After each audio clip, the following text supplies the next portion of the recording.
Assalamualaikum warahmatullahi wabarakatuh. Perkenalkan, nama saya Sari Mariani dengan NIM 2103131300 dari kelas Manajemen Reguler B.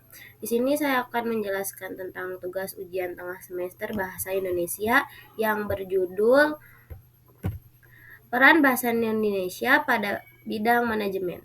Bahasa Indonesia mempunyai kedudukan yang sangat penting dalam berkomunikasi sehari-hari. Salah satu alat yang paling sering digunakan adalah bahasa, baik bahasa lisan maupun bahasa tulisan. Peran bahasa Indonesia juga merupakan alat penghubung antar masyarakat, antar daerah, dan antar budaya. Dengan demikian, menyadarkan kita bahwa adanya bahasa nasional ini, kita dapat berhubungan dan berkomunikasi satu sama lain tanpa merisaukan perbedaan latar belakang sosial budaya dan bahasa satu sama lain. Di sini ada fungsi dan peran bahasa Indonesia menurut Goris Keraf, yaitu ada alat utama untuk menyatakan ekspresi diri, ada alat komunikasi, ada alat mengadakan integrasi dan adaptasi sosial, terus ada alat mengadakan kontrol sosial. Di sini ada penjelasan tentang alat utama untuk menyatakan ekspresi diri. 1. Jadi alat utama untuk menyatakan ekspresi diri itu adalah bahasa sebagai alat komunikasi. Dapat dimanfaatkan oleh para pelaku di bidang manajemen dalam mengungkapkan atau mengutarakan maksud dan gagasan yang berhubungan dengan bidang manajemen. Pelaku juga dapat menggunakan bahasa sebagai alat untuk mengekspresikan sesuatu dalam bentuk yang nyata. Misalnya, dalam sebuah rapat atau meeting di suatu perusahaan, kita bisa menyampaikan gagasan atau ide kita dengan mengindahkan bahasa sebagai bentuk menyatakan ekspresi diri kita. Terus di sini ada penjelasan tentang alat komunikasi.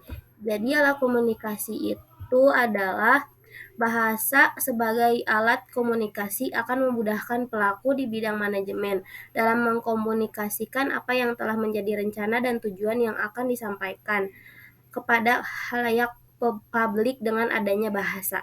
Pelaku di bidang manajemen dapat lebih nyaman dalam berkomunikasi dengan lawan bicaranya.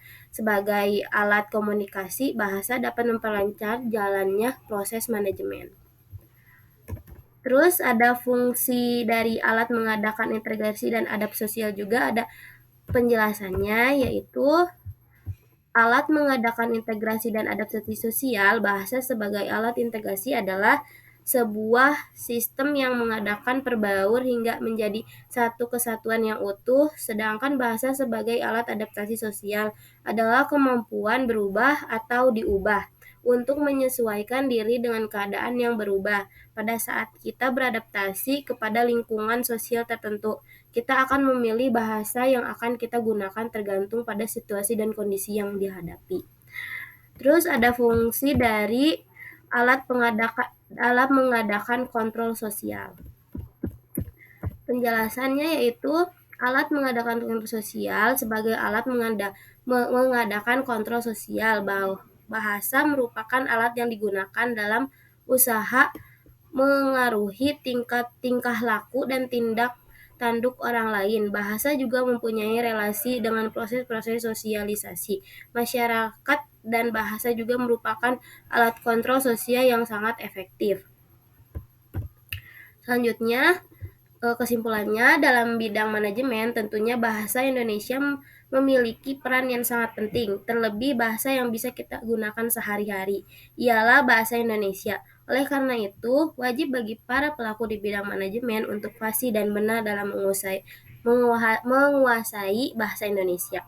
Sebagai contoh, ialah dalam dunia perusahaan. Sangat tidak mungkin bagi pelaku yang berada di lingkungan suatu perusahaan tersebut menggunakan bahasa di luar bahasa Indonesia.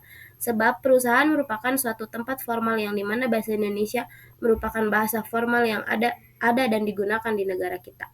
Jadi kesimpulannya ialah bahasa Indonesia memiliki kaitan yang sangat erat di bidang manajemen, sebab sangat tidak mungkin kita menggunakan bahasa di luar bahasa Indonesia seperti bahasa daerah contohnya dalam melakukan segala sesuatu yang bersangkutan dengan bidang manajemen. Selanjutnya, Sudah selesai, terima kasih. Assalamualaikum warahmatullahi wabarakatuh.